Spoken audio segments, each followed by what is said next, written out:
Today's video contains some extremely dark topics. Viewer discretion is advised. You have been warned. The deep web is a digital abyss, and have you ever wondered how much of your personal information is floating around on the internet? Go ahead, do a quick search of your name and see what comes up. Scary, isn't it?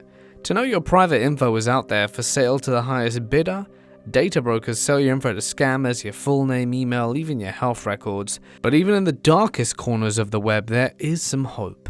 A sanctuary amongst the chaos called Aura, the sponsor of today's video, which shows me which data brokers sell my information and automatically submit opt-out requests for me. Cleaning up my information not only reduces the amount of spam I get, but protects me from hackers who could use the info to access my social media accounts, bank accounts, and other sensitive information. Did you hear about the AT&T breach with over 73 million records being released? Scary, isn't it? They recommend strong passwords, but Aura does more, and for less. No need for multiple apps. With Aura you get comprehensive protection at a fraction of the cost, and if your information was compromised at the AT&T data breach, you can rest easy knowing that Aura is always on your side. I value my privacy, and yours, so follow the link on screen or in the description to start your 2-week free trial. Your data deserves to be protected. But for now it's time to get comfortable and let the darkness take control. What I'm about to share with you happened in 2018. Back then I lived in the state of Michoacán in Mexico and worked at a company called Maseca that makes corn flour, which is one of the most consumed products in this country. At the factory where I worked I had a friend who was a guard there. While I was in production we didn't talk much, but we quickly clicked on a friendly level, gossiping a bit whenever possible. One day my friend didn't show up for work, and then another day passed and another 2 with still nothing. On my day off I decided to check Facebook. I'm a single mom and I can only use my phones in the afternoons or on my days off. So there I was scrolling when I came across a video featuring my friend. She looked completely distraught, horrified, as if she were about to have a heart attack. In the video, my friend claimed that just moments before, she had seen a trailer parked with pallets and pallets of remains of children stacked up as if they were pieces of meat. She kept repeating it, crying, screaming, and looking completely in shock, unable to believe or comprehend what she had just seen. As soon as I saw the video, I sent her a WhatsApp message, but she didn't reply. In fact, her last time online was 24 hours after the video had been posted. Again, I'm a single mum.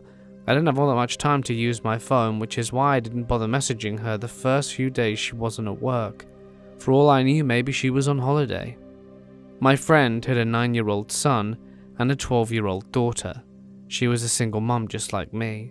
Worried, I called one of my sisters to ask if she could look after my children while I went to check on my friend at her home. I didn't find her, in fact there was no one there. I asked the neighbor and they told me that my friend and her 2 children had left in a white van, one of the ones used for personnel transportation.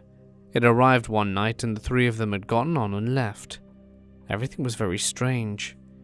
2 days later, a homeless person found a suitcase in part of the city where people often dump a lot of trash. Upon opening it, they found pieces of a woman. It was my friend. When I found out, I couldn't believe it. I knew something was very wrong, so I went back to look for the video and read all the comments.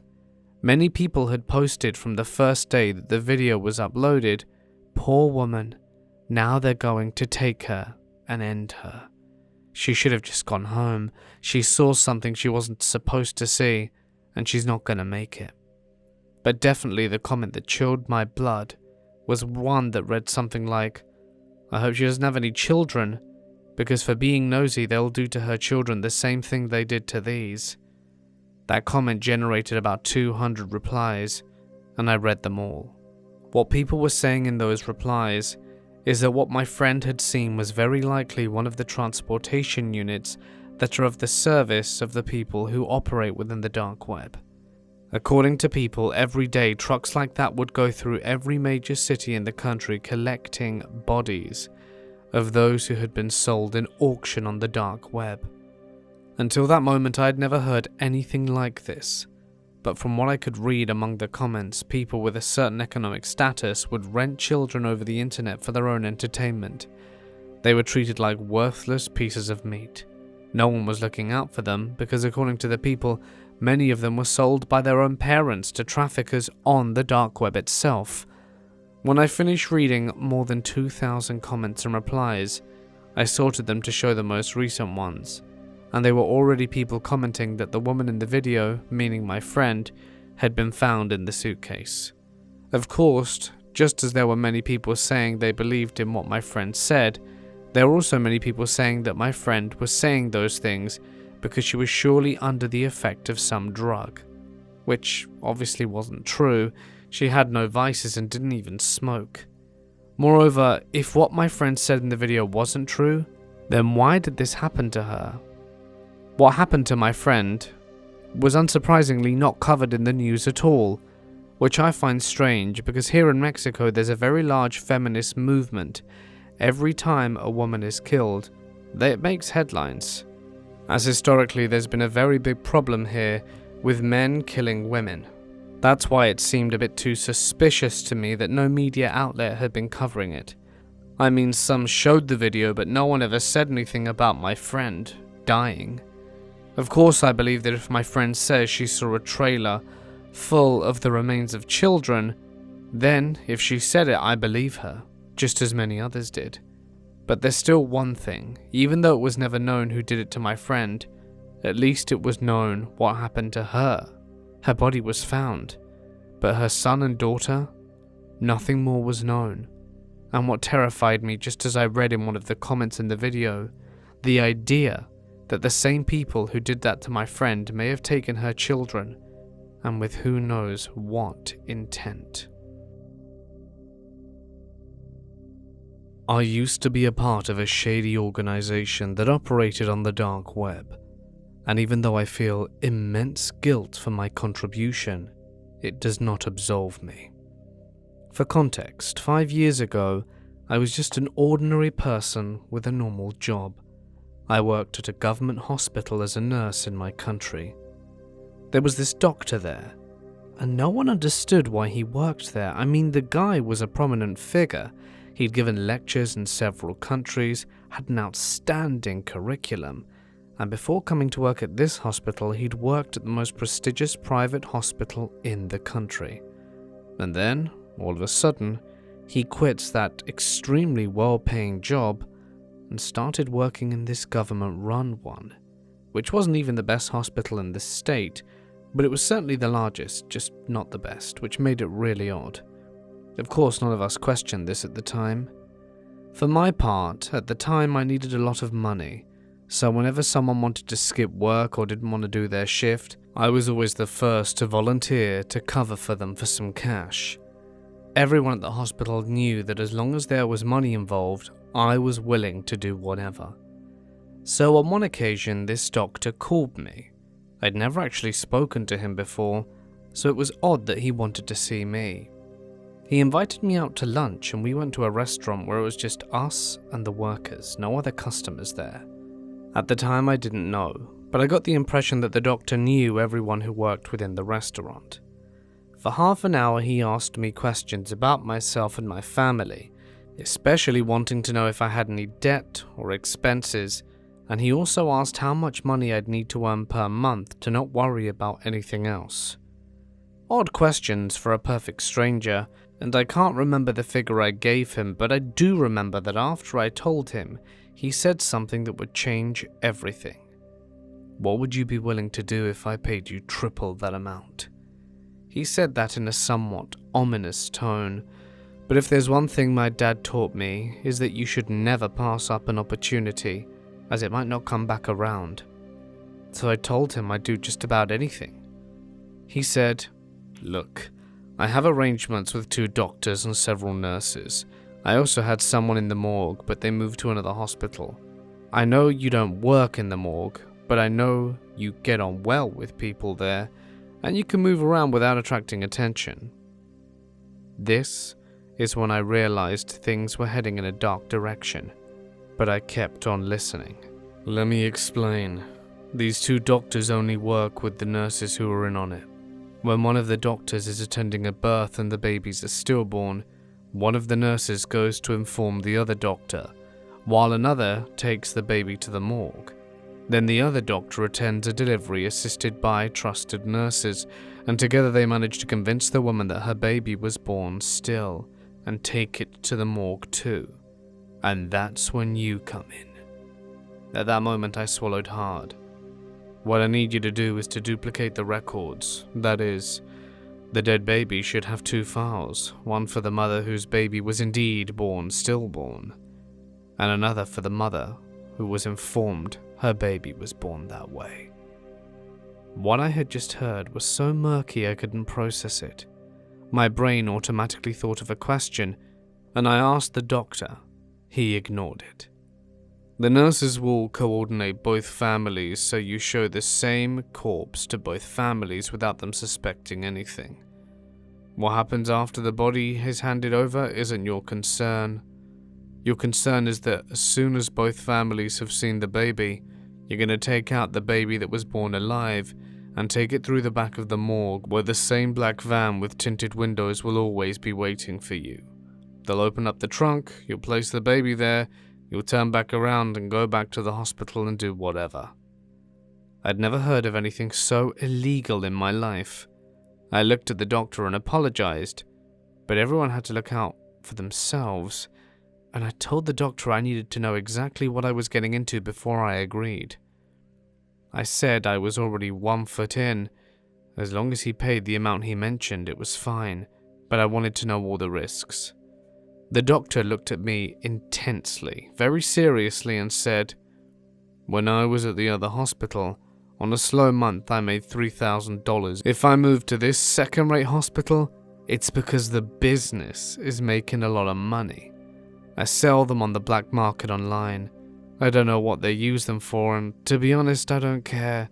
The only thing that matters to me is that for every baby I deliver, I get enough to pay the doctors and the nurses and you if you're in on it, and I still have over $4,000 left over." I admit I felt scared. I was aware that I could no longer say no, but I had one last question to ask, and I already guessed the answer. What happened to the person who backed out, and why are they no longer in the hospital?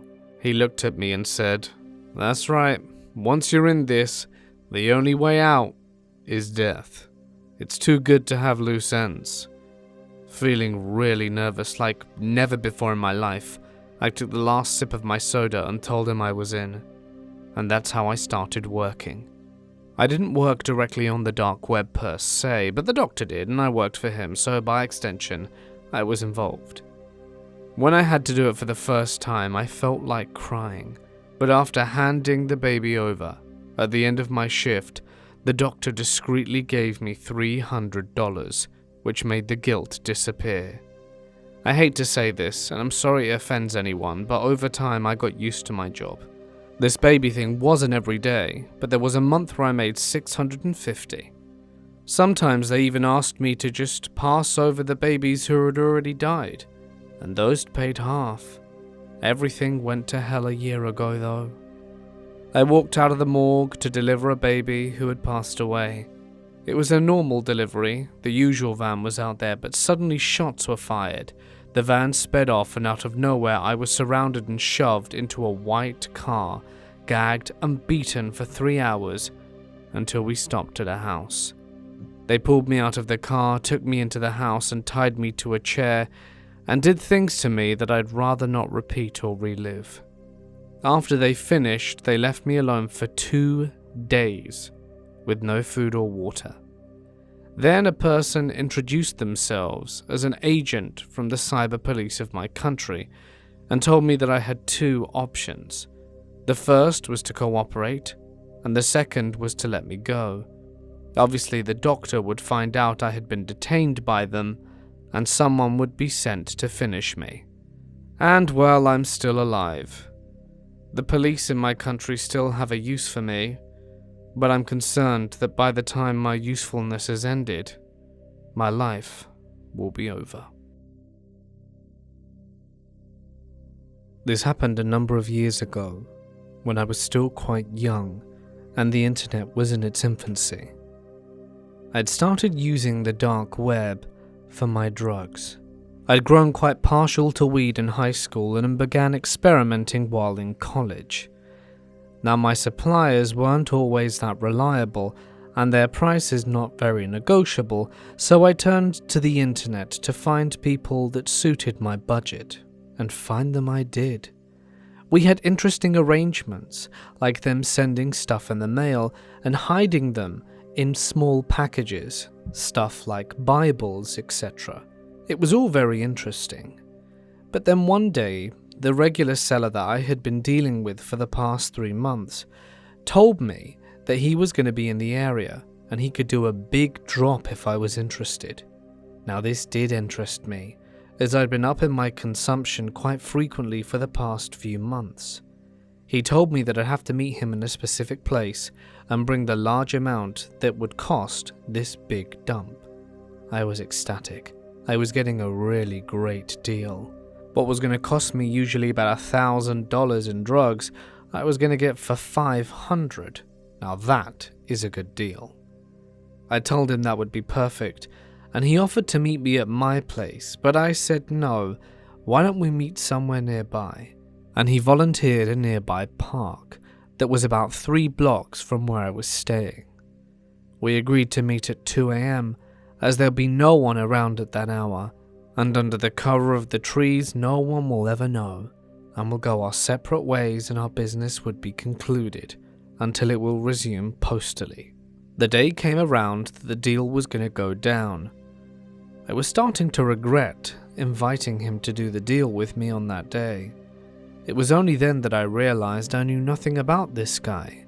We had only spoken briefly via the internet, and most of it was simply just information about what I was going to receive and what I wanted. So I had no idea who this guy, if he even was a guy, was, or what he looked like. And he had a hell of a lot of information on me. What stuff I was taking, where I lived, as well as other stuff. So you can see why I wasn't feeling too comfortable upon reflecting on the issue. But I tried to tell myself that everything would go fine. He was just in the area, and doing a big hit would save him the hassle of having to post stuff and run more risks, and me of having to receive it and get questions if people found out what was inside these packages. The evening came around. I went to the ATM, withdrew the $500, placed them in my wallet, and went around my apartment. My anxiety was growing ever deeper. I was really starting to get nervous. It was about this time I really wish I had some form of protection, but I didn't have a firearm, and I didn't think I'd be able to get one legally at this hour anyway. I just kind of have to suck it up. I did have a pocket knife though, which I placed in my pants, ready in case anything should happen. But I was constantly psyching myself that nothing would, and that I was overreacting and everything would be fine. It gets to about 1:30 at night, and I decide to make my way there and just have a few smokes until he arrives. He gave me a rough idea of where to meet, near one of the street lamps by a tree, so there should be just about enough visibility to do the deal and our business concludes swiftly. I made my way and began smoking on the way, thinking about my decision. I got there and waited on a bench under a street lamp. I was still early and listening to music on my iPod, just waiting for the moment to come so that I could do this deal and leave. But 2 a.m. came and went and he still wasn't here. 2:10, 2:15, nothing. I'm usually a very punctual person, and even though I tried making excuses for him, I was getting even more suspicious by the minute. That's when I looked into the distance at about 25 past and see a dude coming a ways from me. He was by himself and he was walking through the park with haste. I tell myself that's my guy, it must be. He's wearing a hood and is walking quickly, the telltale sign of someone in a hurry who didn't want to get caught. I am smoking my cigarette, chilling at the bench, waiting for him to arrive. But he walks straight past me. That was what I thought. Then he beckons me from underneath the tree, tells me to come quick. I make my way over, and he opens up his hoodie and hands me a bag. My eyes bulge. This is exactly what I'd been expecting. I then withdraw my wallet and hand him the money. He starts furiously counting the notes, and then he gets angry. "This is only 500, bro. We agreed 1,000. "Dude, what are you talking about? You said this was a special deal." "Nah, dude.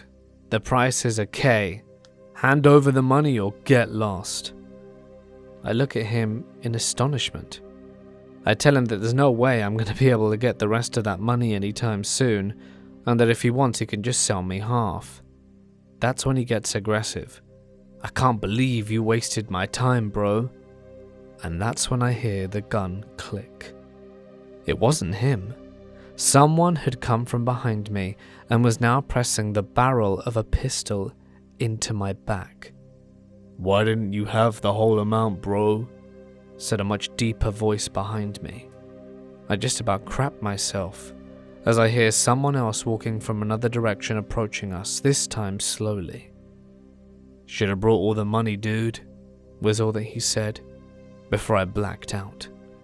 I woke up several hours later with a throbbing pain in my head. Of course I'd been set up. The seller had wanted to rob me and didn't intend on giving me anything.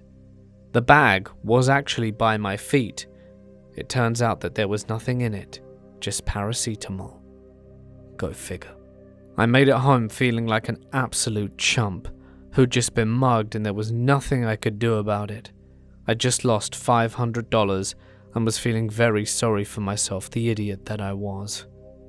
The first thing I wanted to do was report this guy, but there was no one I could report it to, as my activity wasn't exactly legal. When I went onto the forum where I purchased the stuff, the seller was no longer listed. Goes to show. He could have just made a new account under a different name and I'd have never have known. Just be careful what you're getting on the dark web. I assume that things have probably changed a hell of a lot in the past 14-15 years, but you still never know. And don't meet up with people you meet online. You don't really know their true intentions. Since the early 2010s, the dark web has gained popularity, and our awareness expanded about the murky and horrific acts that people can perform on there. Depraved videos where you could witness the worst of humanity in audio and video among so many horrifying topics that could be found there, is what has inevitably caught many people's attention. But there were many forums where people were passionate about tasting the flesh, the very flesh that they were made from, although not perhaps their own, as well as cooking methods and tips to go along with it. I'm talking, of course, about cannibals. But the real question is, where did they get their meat? Rumors suggested that many acquired it from individuals who had agreed to do it, as long as some form of payment was left for their families.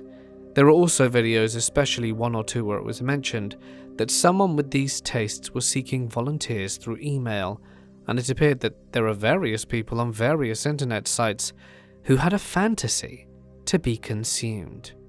Each mind is a world, but one never knows what goes on in the heads of these people.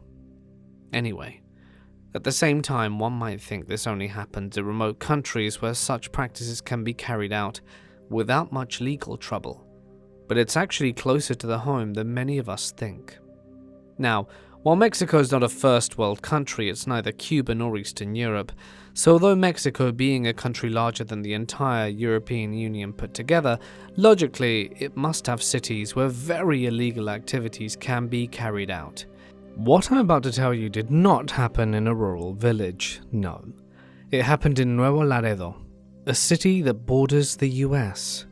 You see, in that city, people had been paid to distribute flyers that read the following. Do you have cannibal fantasies? Are you depressed and want to disappear? If you're a woman and want to donate your body to a cannibal club, we can cook it. We're looking for female meat for a restaurant, volunteers over 18 only. Now, in the photo itself, you could see the logo of the supposed restaurant, as well as the phone number. It started making the rounds on the internet, and a few people actually commented saying they had been approached by people who were referring to this specific flyer. One of these went as follows. A girl was making her way to work when a guy approached her offering her that she could make some good money. She said she already had a job and didn't need more. Hearing this, he told her that what he was offering wasn't a job, but rather an invitation to attend a human food restaurant where she would be served as one of the dishes, and that her family would be paid handsomely upon completion. When she said she wasn't interested, she was given a small flyer, and that was the end of the interaction. This obviously isn't the only case. Lots of people were spoken to and offered the same kind of deal. Donate their body for the sake of eating it, in order for their families to be compensated accordingly. Now here's the thing. One of the people I grew up with told me that he actually had some involvement in this, though not directly. What happened is that he was one of the people who distributed said flyers, and he had to ask these questions to a bunch of women. It was always women, young women, who these people were targeting specifically. Now every time he handed those out, he'd get funny looks and a lot of people saying he was repulsive. He even had to run from the police a few times, the nature of what he was offering being very illegal. In any case, one morning when he was being given the flyers, he asked the man who was handing them to him what exactly they were using this meat for and if this was all just a big joke. While the other guys who were handing out flyers walked away, he beckoned him over and told him that this was going to make a lot of money for some people in the higher-ups of the business and that most of it was sent to the US. Bear in mind we're by the border, and they made it across very comfortably to make their money and sell it on the net. That was my friend's account, but what I have to tell you next is probably even more horrifying. Now, one thing that me and my friend never found out was what happened if there was a supply and demand issue, if they couldn't meet their meat quota. These questions never really crossed my mind. I mean, why would they? Until the disappearances started. It was just one or two, and I'm not gonna lie, it wasn't uncommon for people to go missing, at least not here. Most of the people thought the girl in question just ran away, found a boyfriend and left. It's not the first time, and I'm sure it won't be the last, and it's something that we can all tell ourselves and believe. The problem is there was no trace of this girl. No one had any information about where she'd gone, and she'd actually left her cell phone in her house. No personal items had been taken, no clothing, so it was very odd indeed. The parents, as you can imagine, were worried sick and out of their minds. Now, not everything makes it to the news, not everything makes it to the headlines, and one poor missing girl from a low-income house in a low-income area from a low-income family doesn't always make the headlines here. And there was a bit of noise being made, but after a while people got bored and moved on to the next tragedy, as they very often do. But then it happened again, and again. And a bunch of us started wondering, especially the ones who were taking the flyers seriously like me and my friend, and contemplated if this could have been the case. Then, it got a little bit personal. Now, I didn't come from a particularly well-off family. I lived in a very low-income area, in a very humble home, shall we say, but the area I lived in wasn't very large. And it was one of those places where you knew most people. You didn't necessarily know their names, but you'd seen their face around. But this wasn't the case with Angela. I'd seen her, I'd spoken with her, we'd even gone to the same school, albeit in a different year. But the few times I had seen her and spoken to her, she'd seemed nice enough, and she was definitely in my mind when we were given the news that she had vanished. It was the same as the other people. A girl of around 18 to 20, gone without a trace. All her possessions were still in her house, her handbag was still at home. She had simply vanished. This was very unnerving for many of us. A lot of people in the neighborhood said that we should not let our young women out at night for fear of them being taken.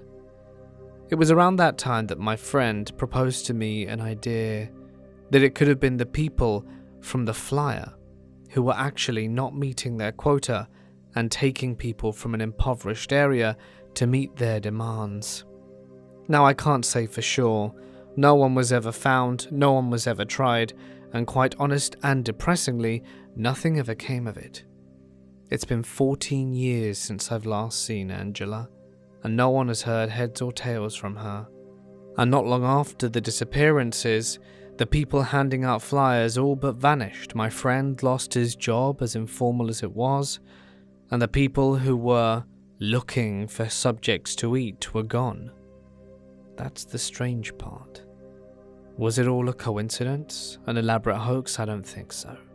Not where we lived. Not with the amount of poor people willing to do nearly anything to get food on the table. I genuinely think Angela and a bunch of other girls from this area were taken, against their will, butchered and sent over the border in vacuum-sealed bags to be consumed by some real sickos abroad. About 7 years ago, I was studying dentistry at a university in Mexico City. We were starting our first practical sessions at the university.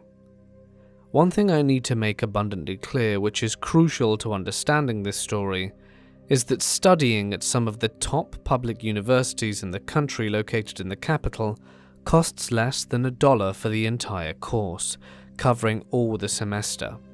However, bear in mind not everyone actually has access to this.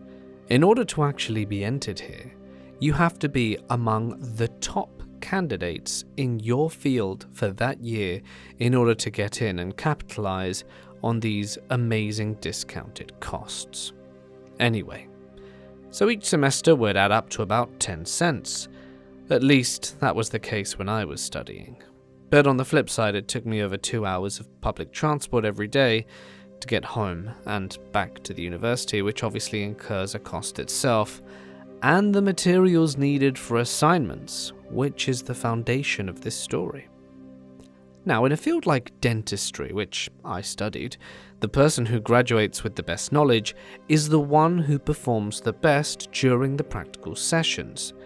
However, those who, before reaching that point in their course, have the opportunity to practice with real teeth, by the time they have to do the professional internships, they can find places that will pay them because they already have experience. And of course, being paid is on the top of most people's priorities.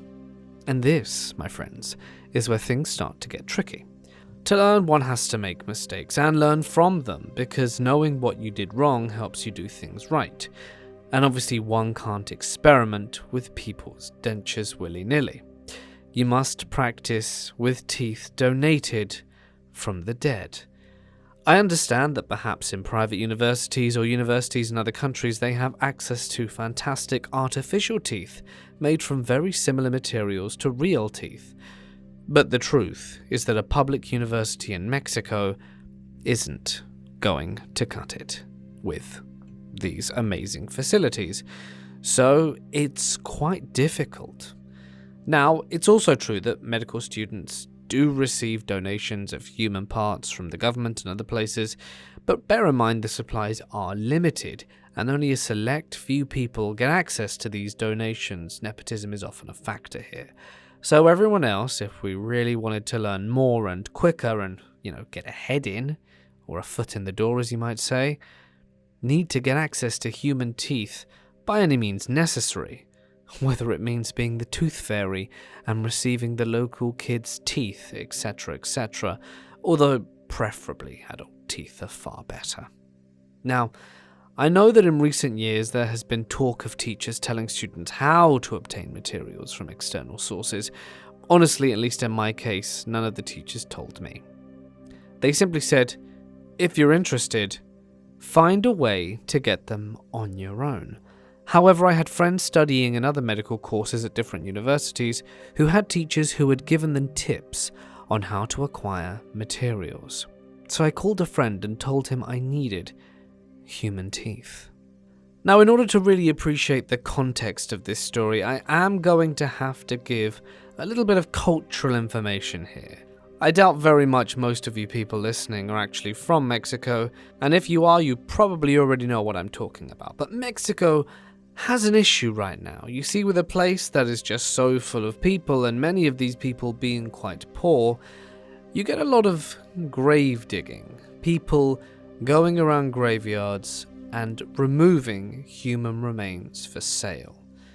Now, although it is a horrific practice to disturb the dead, these people are desperate and need the money.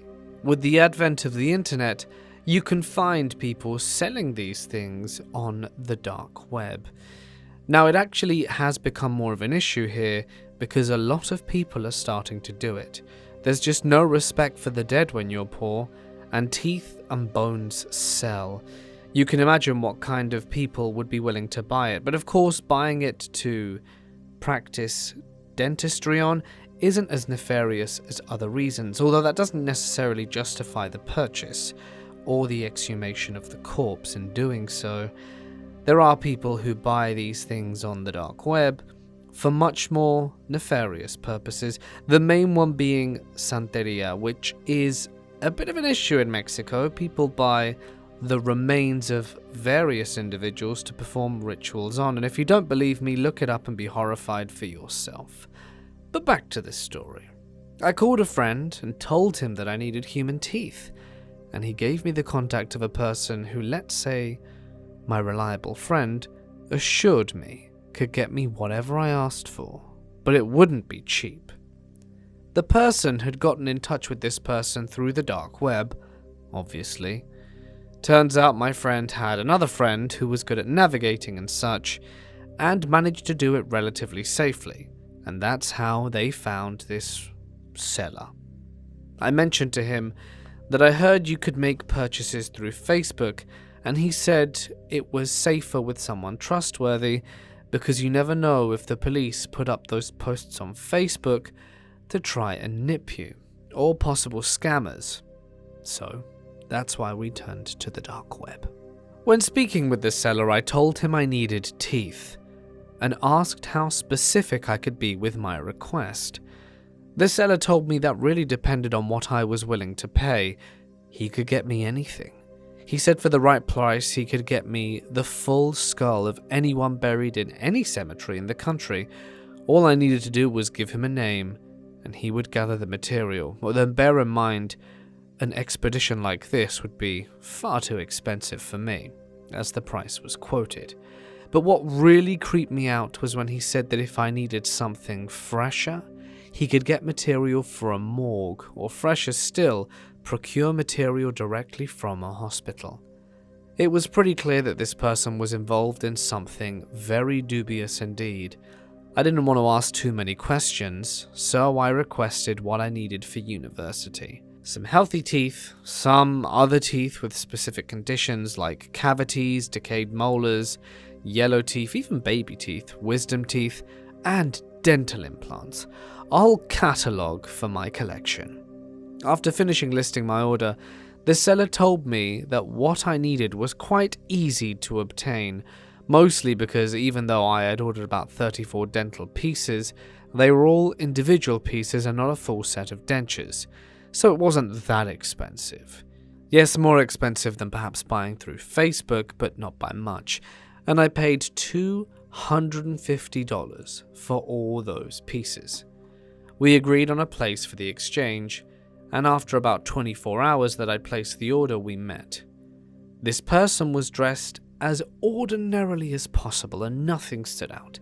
If someone asked me to identify him in a crowd, it would be impossible. I guess someone who deals in illegal goods on the dark web needs to avoid getting caught, and had to blend into the scenery completely. Once I got home with my purchases, I grabbed a glass container from the kitchen and put the teeth in them, knowing I couldn't leave this stuff in plain sight, especially considering the nature of the transaction. I chose to hide it at the back of my wardrobe behind a pile of clothes and old textbooks that I rarely used. Now, I'm going to be honest, buying dead people's teeth at the time seemed like a fantastic idea. I was going to get the necessary training I needed to really try and get ahead in my studies and hopefully get a better paying job once I graduated and not have to work for free for a while. But unfortunately, the guilt I felt started to mount. I realized that these were real people's teeth, real people that had been laid to rest, or in some cases, passed away and had their teeth taken from them. And even though they weren't around anymore, I still felt that pang, that inexplicable sense of remorse for having done something so shady. I spoke with some of my colleagues, and some of them told me I was being an absolute wuss and to use the teeth I had paid for, whereas other people told me that I definitely shouldn't have turned to the dark web as it was dangerous in nature to begin with, but also it was unethical, and that being a doctor it probably wasn't the right course of action. It left my moral compass pointing all over the place, and after a while, I decided the best thing to do was to return the teeth to the earth. So I made a small hole in a little park at nightfall and buried the teeth. Relatively deeply, mind you. I didn't want someone or a dog stumbling upon all these random teeth. That really frightened me, but I had my doubts I would be found out. My mother could tell something was up with me for days, and when I told her the truth on what I'd done, she told me it had been the right course of action, and that there were other ways of getting teeth, and I need not have turned to such a dark method, which, as she pointed out, by buying it, I continue the vicious cycle of people grave robbing and digging things up. Now perhaps this isn't the horror that you might have expected, but the anxiety and fear when buying on places like this, and doing dealings with strange and mysterious people, really does leave a profound and lasting effect, or at least it did with me. My recommendation to you is don't buy things on the dark web, because even if you get what you want, it might not have always been the right thing to do. But each to their own, I suppose. Hey guys, it's Mort here, and thank you so much for listening. I do hope that you enjoyed tonight's deep web, dark web video. I know this isn't the usual kind of video, well, let's face it, most of them are just people who go on the dark web and apparently get a hit on them within the next 10 minutes for being mouthy on a chat room. So, none of these stories, because these actually took a long time to find. I actually have video and news reports to go along with a few of these stories. I really tried my best to find true stories that really did happen to do with the dark web. I'd like to extend a huge thank you, as always, to my members and patrons. Their names can be seen on screen. It's a huge thanks because they help support financially and they get some perks for doing so. And if you would be interested in doing that, you can follow the link in the description to find out more.